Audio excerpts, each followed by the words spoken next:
ये जो तस्वीर आप देख रहे हैं, ये सभी सम्मानित शिक्षक मध्य विद्यालय शाहजादपुर सदर दरभंगा के हैं। अर्धवार्षिक परीक्षा के सफल संचालन के लिए इन सभी का प्रतिनियोजन उत्क्रमित माध्यमिक विद्यालय मोहम्मदपुर पांता सदर दरभंगा में किया गया था। इनके द्वारा चेतना सत्र का संचालन परीक्षा दरमियान रहा। तेरे गुण नहीं हम गा सके, तुझे कैसे मन में ध्या सके। तेरे गुण नहीं हम गा सके, तेरे गुण है दुआ यही तुझे पा सके, चरणों में सर ये झुका। इस बार का अर्धवार्षिक परीक्षा ऐतिहासिक रहा। इस उमस भरी भीषण गर्मी में प्रतिनियोजित शिक्षकों के द्वारा परीक्षा का आयोजन एवं वीक्षण कार्य संपन्न कराया जा रहा है और किया गया। जहां एक ओर बच्चे इस गर्मी में परेशान रहे, वहीं शिक्षक की भी परेशानी कम नहीं हुई। सभी शिक्षकों ने ईमानदारी पूर्वक परीक्षा का सफल संचालन किए। किसी भी अच्छे कार्य को किया जाए तो उसमें परेशानी होती ही है। इन लोगों ने अपनी जवाबदेही काफ़ी गंभीरता से निर्वहन किए हैं। विद्यालयों में गुणवत्तापूर्ण शिक्षा बच्चों को मिले, इसके लिए इन लोगों से अपनी अपनी विचार प्रेषण हेतु आमंत्रित किया गया और सभी ने इस आमंत्रण को स्वीकार किया। सभी लोगों ने विभिन्न बिंदु पर अपनी अपनी विचार रखे जो अमल करने योग्य है और हम सबों को सीखने योग्य है। इनका बिंदुवार विचार आप स्वयं अपनी आँखों से देखिए और सुनिए। इस विद्यालय के शिक्षकों की जितनी भी तारीफ़ की जाए वो बहुत कम होगी। सभी के सभी टैलेंटेड शिक्षक हैं और इन्होंने वीक्षण कार्य को बड़ा बखूबी निर्वहन किया है। और जो बिंदु दिया गया था इन्हीं के मुंह से आप उनके द्वारा जो बिंदुवार अपनी विचार रखा गया है आप सुनिए। मेरा नाम मनीष कुमार हो गया। मैं यूएमएस शाहजादपुर से हूँ। क्लास 1 to 5 में कार्यरत। मेरा नाम विकास शुक्ला है। मैं उत्क्रमित मध्य विद्यालय शाहजादपुर में 6 to 8 में कार्यरत हूँ।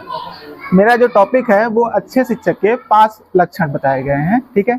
जिसमें पहला है, एक अच्छा शिक्षक की कम्युनिकेशन स्किल अच्छी होनी चाहिए जिससे वो क्लास में बच्चों तक अपनी बात को अच्छे से पहुंचा सके। दूसरा है कि एक अच्छा शिक्षक जो है वो अच्छा सुनने वाला होना चाहिए जिससे वह बच्चों की समस्या को ठीक तरीके से सुन व समझ सके। और तीसरा पॉइंट हो गया कि एक अच्छे शिक्षक जो है वो एडॉप्टिव होना चाहिए, मतलब कि अपने आप को बच्चों के हिसाब से खुद को ढाल पाए उस तरीके से। और एक अच्छा शिक्षक जो होता है उसके पास कोऑपरेटिव पावर होती है, मतलब वो सहयोगात्मक होता है। जैसे कि बच्चों से हम कोई गतिविधि करवा रहे हैं तो उस गतिविधि में वो शिक्षक भी सहयोग कर सकें। और एक होता है कि अच्छे शिक्षक जो होते हैं वो गुड लर्नर होते हैं, मतलब हमेशा वो नई चीज़ों को सीखते रहते हैं जिससे उनके शिक्षण कार्य में सुधार होता रहे। नवीन कुमार है। मैं उत्क्रमित मध्य विद्यालय शाहजादपुर का शिक्षक हूँ और मैं वर्ग कक्ष में जाने के पहले किन किन चीज़ों की तैयारी करके जानी चाहिए शिक्षकों की, मैं इस विषय पर अपना कुछ बिंदु रखना चाहता हूँ। सबसे पहले शिक्षक का जेस्चर पोस्चर सही होना चाहिए। जेस्चर पोस्चर का मतलब है पहनावा ओढ़ावा, जिससे लगे कि आप जो काम करने जा रहे हैं वो हैं। और इसके बाद पाठ योजना जो है सो पहले से तैयार करके जाना चाहिए जिससे बच्चों के सामने में जो है सो क्रमबद्ध तरीके से चीज़ों को, विषय वस्तु को रखा जा सके। और सबसे ज़रूरी उदाहरण का जो है सो सटीक और जो है सो अधिक से अधिक उदाहरण में हमारे पास होना चाहिए जिससे बच्चे कनेक्ट करके खुद से सीखते हैं उदाहरण के थ्रू। और जो है सो टीएलएन में इस्तेमाल होने वाले वस्तुओं का जो है सो चयन करना चाहिए जिससे हमको क्लास में जो है सो टीएलएन निर्माण में सुविधा हो। और गतिविधि का भी पहले से हम लोग को तैयार कर लेना चाहिए। यही सब बातें हैं। चलिए, बहुत कुमार सिंह उत्क्रमित मध्य विद्यालय शाहजादपुर में 1 to 5 के शिक्षक रूप में कार्य करते हैं। मेरा विषय है अर्धवार्षिक परीक्षा की 3 विशेषताएं। पहला विशेषता, अर्धवार्षिक परीक्षा छात्र और शिक्षकों को उनकी प्रदर्शन और सुधार की गुंजाइश के बारे में बताते हैं। बिल्कुल। दूसरी है, अर्धवार्षिक परीक्षा यह सुनिश्चित करता है कि बच्चा अंतिम परीक्षा के लिए तैयार है। तीसरी विशेषता है कि उनकी समझ, बच्चा को हम 6 महीना क्या पढ़ाएं, उनकी क्या समझ है और हम कितना सिखलाएं। बढ़िया, ठीक है। मेरा नाम अल्पना है। मैं उत्क्रमित मध्य विद्यालय शहजादपुर में 1 to 5 की शिक्षिका हूँ। मेरा विषय है चेतना सत्र को कैसे आकर्षक बनाया जाए। मेरे हिसाब से चेतना सत्र जो है वो एक ऐसा मिरर होता है, ऐसा दर्पण होता है जिसमें हम किसी भी स्कूल का physical, mental, social, economical, even discipline कैसा है, कल्चरल कैसा है, ये सारी चीज का हम उसको फोकस करते हैं। जैसे कि हमारा बॉडी बिना स्केलेटन का जो होता है, हमारा बॉडी बताता है स्केलेटन कि हमारा कैसा है, ये it's just like a skeleton.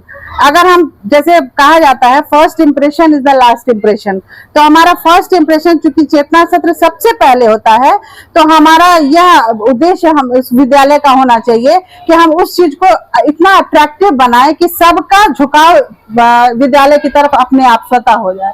इसके लिए हम ये कर सकते हैं कि बच्चों को कतारबद्ध जो हम लोग रोज खड़ा करते हैं, दैट्स बोरिंग। हम उसको किसी भी रूप में अलग अलग तरीके से खड़ा कर सकते हैं, कोई आकृति बना सकते हैं कुछ बच्चों में, तो ये उनमें एक नयापन होगा, बच्चों को के अंदर उत्सुकता आएगी कि चलो ये करते हैं।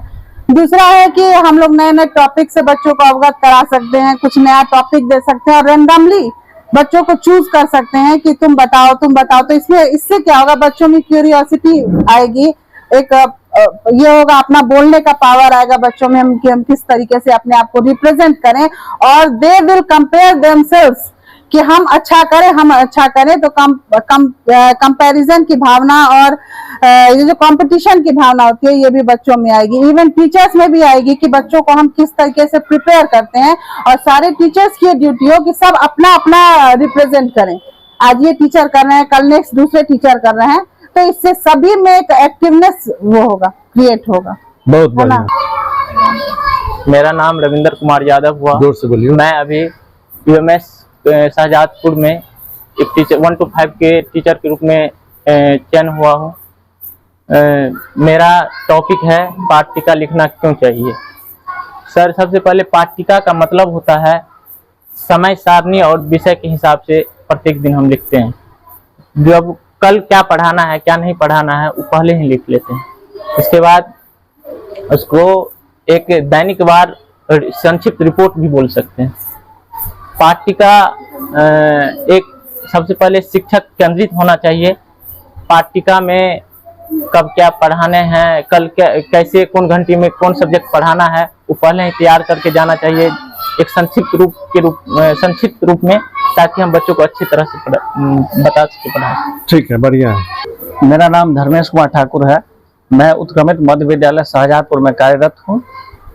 मेरा आज का टॉपिक है बच्चों में मूल्यांकन क्यों आवश्यक है। बच्चों में मूल्यांकन इसलिए आवश्यक है ताकि बच्चे के स्तर का पता चल सके, और हम अगर बच्चे का मूल्यांकन कर लेते हैं, उसके बाद उन्हें किस क्षेत्र में रुचि है या कमी है, सबसे पहले हम लोग कमी देखते हैं। कमी किस क्षेत्र में है, हम उसको दूर करने का प्रयास करते हैं। या उन्हें पढ़ने में दिक्कत है, लिखने में दिक्कत है, उन्हें गणित में दिक्कत है, इन सब चीजों का हम लोग पता लगाते हैं और उसके बाद समाधान करने की कोशिश करते हैं। और जितना अच्छा से हम लोग कर पाते हैं, बच्चे उतने हमारे प्रति रुचि रखते हैं। हम जितना उन विषयों को अच्छी तरीके से पूरा करेंगे। ठीक। मैं शंभू चौपाल, उत्क्रमित मध्य विद्यालय शहजादपुर 1 to 5 का शिक्षक हूँ। मेरा टॉपिक था वर्ग कक्ष में अपने तरफ कैसे आकर्षित किया जाए। तो बच्चे को सबसे पहले हम जाएंगे तो बच्चे को गर्मजोशी के साथ उसका स्वागत करेंगे। वाह। ताकि बच्चे को ये नहीं बुझाए कि बच्चे हम सर जो है से किसी प्रकार की डर की भावना हो सकती है। इसके बाद बच्चे के साथ हम घुल मिल जाएंगे, इस तरह घुले मिलेंगे ताकि बुझाए नहीं कि मेरे शिक्षक हैं, एक गार्जियन के तुल्य मेरे सर हैं।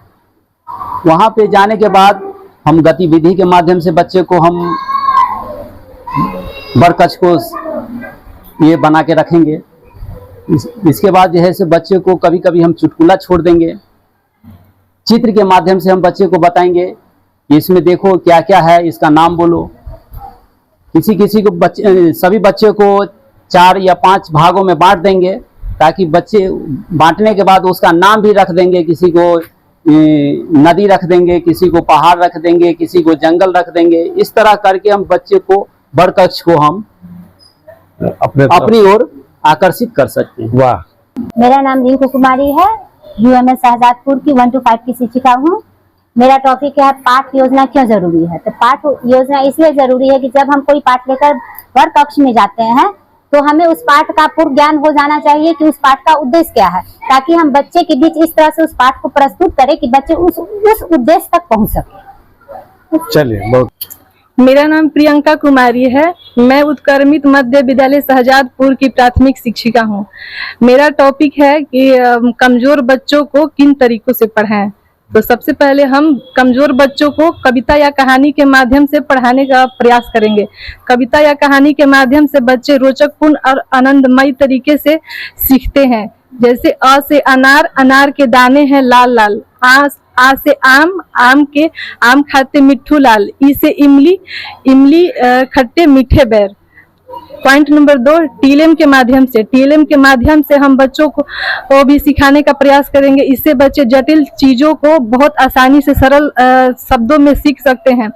जैसे टीएलएम से पढ़ाने के दौरान हम क्ले मॉडल का भी प्रयोग कर सकते हैं। क्ले के माध्यम से बच्चे बहुत आसानी से अलग अलग आकृतियों को अपने ढंग से बनाकर सृजनात्मक तरीके से सीखते हैं।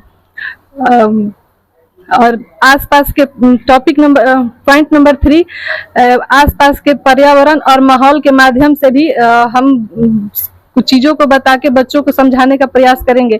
जैसे बच्चों से ये क्वेश्चन पूछ सकते हैं कि तुम्हारे घर में या फिर आसपास में के घरों में जल का प्रयोग किन किन कामों को करने में किया जाता है। इससे भी हम बच्चों को सिखा सकते हैं। इस तरह आपने देखा कि सभी शिक्षक टैलेंटेड हैं और अपनी अपनी समझ के हिसाब से सभी बिंदुओं पर बखूबी बड़ी सुंदर से अपना विचार रखे हैं। इस तरह से गुणवत्तापूर्ण शिक्षा की दिशा में इन लोगों का प्रयास जरूर रंग लाएगा और ऐसे शिक्षक हमारे विद्यालय में होना ही चाहिए। इस तरह की विचार रखने वाले होना ही चाहिए। इन शिक्षकों के सम्मान में हमने एक छोटा सा भोज का आयोजन किया है। आप सभी शिक्षकों का हृदय से आभार।